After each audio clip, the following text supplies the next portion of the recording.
la manne fraîche.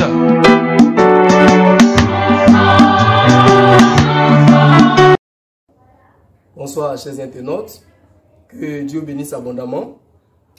C'est encore avec une grande joie que nous vous retrouvons ce soir pour le bon combat de la vérité. Et le thème que nous avons choisi ce soir s'intitule comme suit.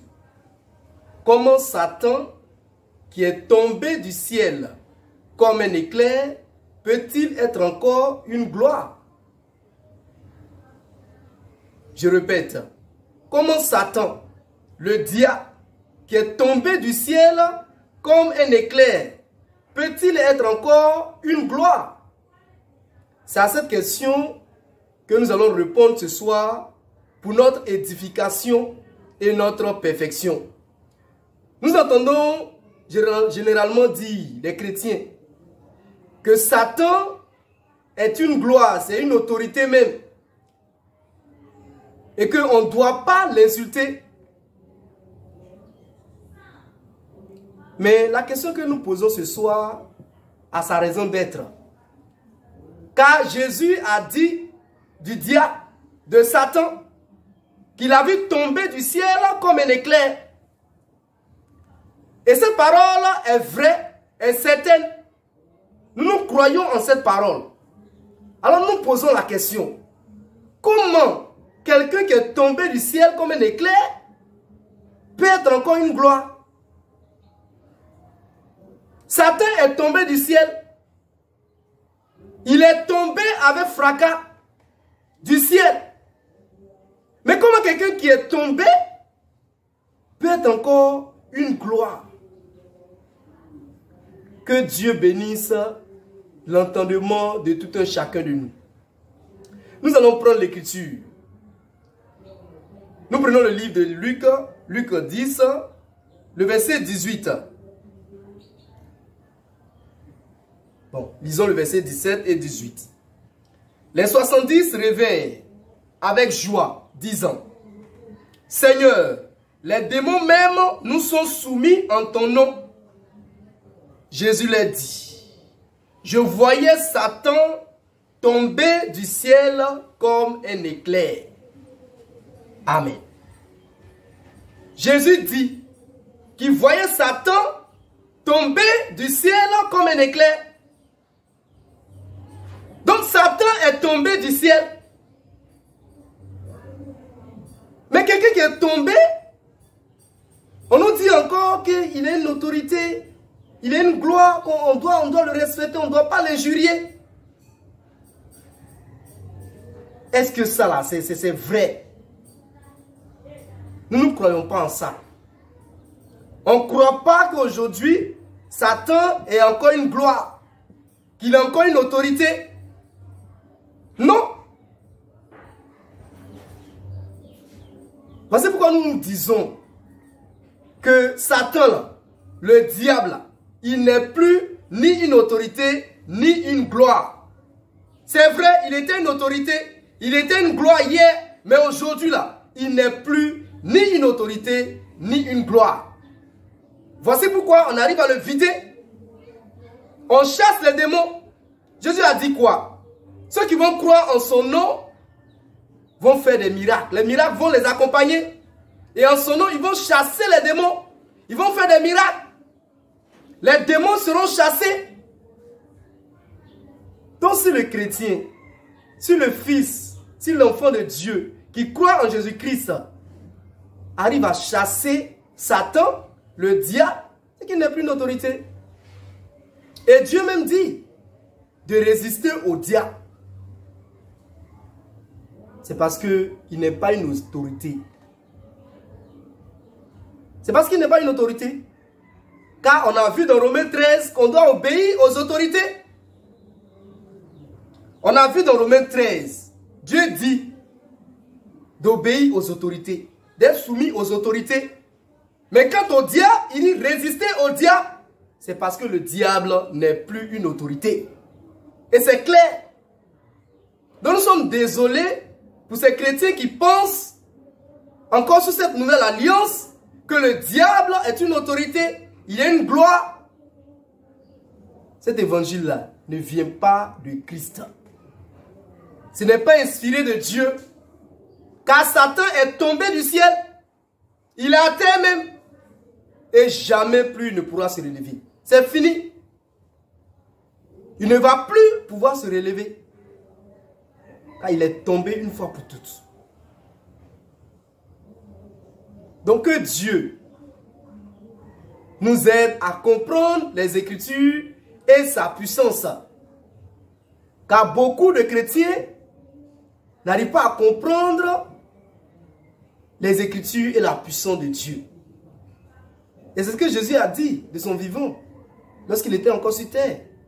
Il dit, votre problème, c'est que vous ne comprenez ni les Écritures, ni la puissance de Dieu.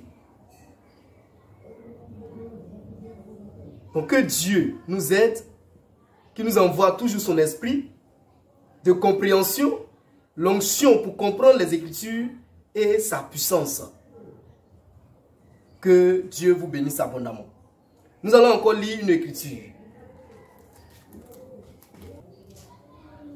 Nous prenons le livre d'Ézéchiel, le chapitre 28, verset 12 et suivant. Nous lisons. Fils de l'homme, prononce une complainte sur le roi de Tyr. Tu lui diras, ainsi parle le Seigneur l'Éternel. Tu mettais le sceau à la perfection. Tu étais plein de sagesse, parfait en beauté. Tu étais en Éden, le jardin de Dieu. Tu étais couvert de toute espèce de pierres précieuses, de sardoine, de topaz, de diamant, de chrysolite, d'onyx, de chaps, de saphir, d'escarboucle, de méraude et d'or. Tes tambourins et tes flûtes étaient à ton service, préparés pour le jour où tu fus créé. Tu étais un chérubin protecteur, aux ailes déployées. Je t'avais placé et tu étais sur la sainte montagne de Dieu. Tu marchais au milieu des pierres intercellentes. Tu as été intègre dans tes voies, depuis le jour où tu fus créé, jusqu'à celui où l'iniquité a été trouvée chez toi. Par la grandeur de ton commerce, tu as été rempli de violence et tu as péché. Je te précipite de la montagne de Dieu et je te fais disparaître, chérubin protecteur, du milieu des pierres intercellentes. Ton cœur s'est élevé à cause de ta beauté. Tu as corrompu ta sagesse par ton éclat. Je te jette par terre. Je te livre en spectacle au roi. À la maison, vous pouvez continuer la lecture. Nous sommes arrêtés au verset 17. L'Écriture parle de qui ici? L'Écriture parle de Lucifer, qui est devenu Satan. Lorsque Dieu l'a chassé, lorsqu'il est tombé de la sainte montagne de Dieu, donc le diable, Lucifer, lui qui s'appelait Lucifer hier, il est tombé. Mais comment est-ce que Satan est tombé? C'est lorsque il a voulu prendre la place de Dieu. Il se voyait tellement beau, Lucifer. On dit de Satan, il mettait le sceau à la perfection. Le sceau à la perfection. Or, il oublie qu'il a été créé. Et il voulait prendre la place du Créateur, du Dieu créateur. Et c'est là que Dieu l'a précipité de la sainte montagne. Et il est tombé. Et il a perdu de son autorité, de sa gloire. Voici pourquoi nous disons par la main fraîche qu'aujourd'hui là, Satan n'est plus ni une autorité, ni une gloire. Satan n'est plus ni une autorité, ni une gloire. Donc on peut l'insulter. On peut lui donner des ordres. Parce qu'il n'est plus une autorité. il n'est plus une gloire. Il faut que les chrétiens comprennent ces choses-là. Et c'est pourquoi nous prêchons la manne fraîche. La parole prophétique de ce temps qui est venue comme un colis pour moindre vos yeux afin que vous voyiez que Dieu vous bénisse abondamment. Nous allons lire 2 Écritures pour vous montrer que Satan, il n'est plus une autorité, il n'est plus une gloire. Que le nom du Seigneur soit béni. Donc les 2 Écritures que nous allons lire, Romains 13 et Jacques 4, verset 7. Romains 13. Que toute personne soit soumise aux autorités supérieures, car il n'y a point d'autorité qui ne vienne de Dieu. Et lorsque nous lisons Luc et Jacques 4, verset 7, que dit l'Écriture? Soumettez-vous donc à Dieu, résistez au diable, et il fuira loin de vous. Amen. Dieu nous demande de nous soumettre aux autorités. Mais quant au diable, il dit résister au diable. On doit être soumis aux autorités, mais quant au diable, on doit résister. Si on doit résister au diable, ça veut tout simplement dire que le diable, il n'est plus une autorité. Et c'est écrit dans nos Bibles. Le diable n'est plus une autorité. Voici pourquoi Dieu nous demande de lui résister.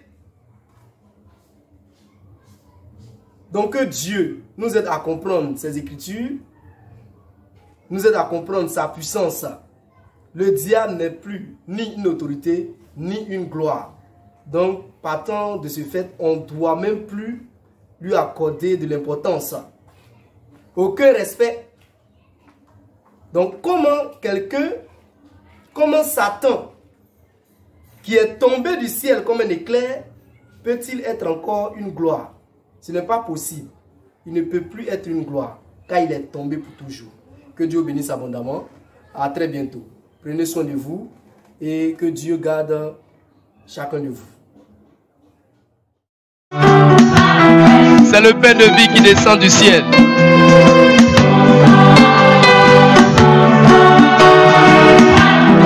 La parole prophétique de l'aube et du matin.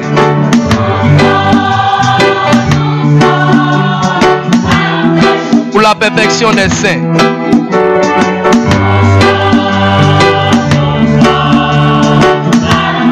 Le grand rassemblement des aigles.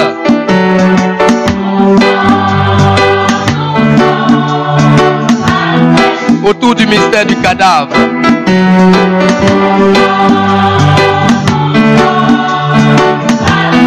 De Matthieu 24, 28.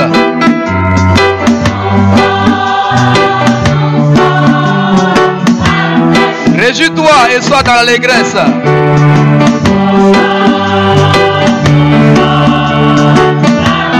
Épouse ivoirienne.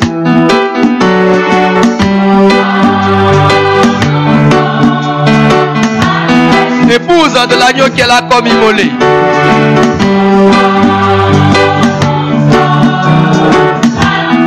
Réjouis-toi et sois dans l'allégresse.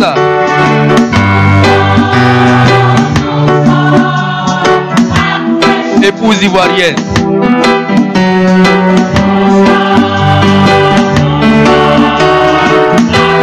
En avant pour le grand combat de la vérité.